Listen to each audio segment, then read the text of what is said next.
இன்றைய உணவு இன்றைய உணவு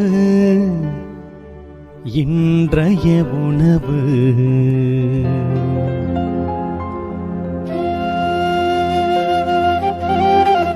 நற்செய்தி வழங்குபவர் தந்தை நிர்மல் ராஜ்.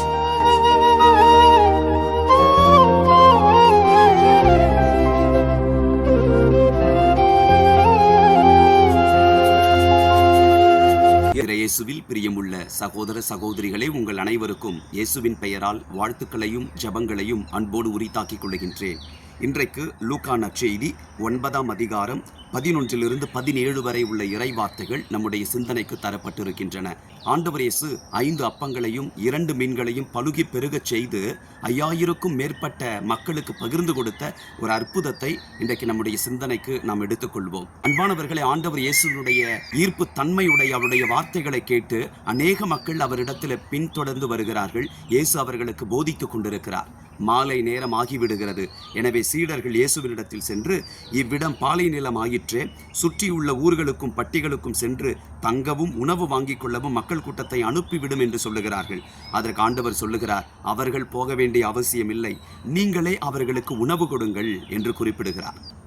அன்பிற்குரியவர்களை, சீடர்கள் தங்களிடத்தில் இருந்த 5 அப்பங்களையும் 2 மீன்களையும் இயேசுவினிடத்தில் கொண்டு கொடுக்கிறார்கள். இயேசு அதை ஜெபம் செய்து பலுகி பெருகச் செய்து சீடர்களிடத்தில் கொடுத்து அதை மக்களுக்கு அவருடைய வயிற்று பசியை ஆற்றுகிறார். அன்பானவர்கள், இது வெறும் சாதாரண புதுமை மட்டுமல்ல. இந்த புதுமைக்குள்ளாக புதைந்திருக்கிற ஒரு முக்கியமான காரியத்தை நாம் உணர்ந்து கொள்ள வேண்டும். ஆண்டவரே எதிர்காலத்திலே வாழ்வு தருகிற உணவாக மாறுவார், மக்களின் ஆன்மீக பசியை அவர் தீர்ப்பார் என்பதை, நற்கருணையினுடைய மகத்துவத்தை உணர்த்துகின்ற ஒரு புதுமைதான் இது. இந்த புதுமையை ஆண்டவர் நிறைவேற்றுகிற பொழுது ஒரு முக்கியமான காரியத்தை நாம் கூர்ந்து பார்க்க வேண்டி இருக்கிறது. யாருக்கு அந்த அப்பங்களை கொடுத்தார்கள் என்றால், நாம் வாசிக்கின்றோம் லூக்கா நற்செய்தி 9ஆம் அதிகாரம் 14 - 15 வசனங்களிலே, ஏறக்குறைய 5000 ஆண்கள் அங்கு இருந்தனர். இயேசு அவருடைய சீடர்களை நோக்கி, இவர்களை 50 பேராக பந்தியில் அமரச் செய்யுங்கள் என்றார். அவர் சொன்னபடியே அனைவரையும் அவர்கள் பந்தியில் அமரச் செய்தார்கள். அன்பானவர்களை, நற்கருணைக்கு முன்பாக நாம் அமருகின்ற பழக்கம் இருக்கிறதா என்பதை நாம் இந்த நாளிலே யோசித்து பார்க்க வேண்டும். யோவான் நற்செய்தி 6ஆம் அதிகாரத்தில் நாம் பார்க்கிறோம், 1 - 15 வரை இதே அற்புதம் அங்கும் சொல்லப்பட்டு இருக்கிறது. அந்த இடத்திலும் நாம் பார்க்கிறோம், ஆண்டவர் மக்களை அமரச் செய்யுங்கள் என்று குறிப்பிடுவார். மக்கள் வரிசையிலே அமருவார்கள். ஆண்டவர் 5 அப்பத்தையும் 2 மீன்களையும் எடுத்து அமர்ந்திருந்தவர்களுக்கு கொடுத்தார் என்று யோவான் நற்செய்தியிலே பார்க்கிறோம். அன்பிற்குரியவர்களே, நாம் ஆண்டவருக்கு முன்பாக, நற்கருணை ஆண்டவருக்கு முன்பாக எந்த அளவிற்கு நாம் அமர பழகுகின்றோமோ அந்த அளவிற்கு நற்கருணையின் ஆசீர் நமக்கு நிச்சயமாய் கிடைக்கும்.